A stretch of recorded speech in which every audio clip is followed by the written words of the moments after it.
पापाचा मळ झाकवेना, विठ्ठलाची आस वाढावी सरळ, विषाचे गरळ टाकवेना.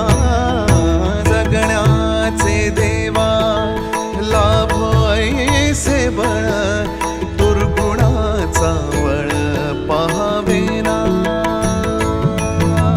ऐसे लाभो भान देगा देवा दान, चरणात ध्यान लावू देगा. अमृताची वेल अमृताचा कुंभ, भक्तीचा मृदुंग वाजू देगा. विठू तुझ्या दारी भेटेल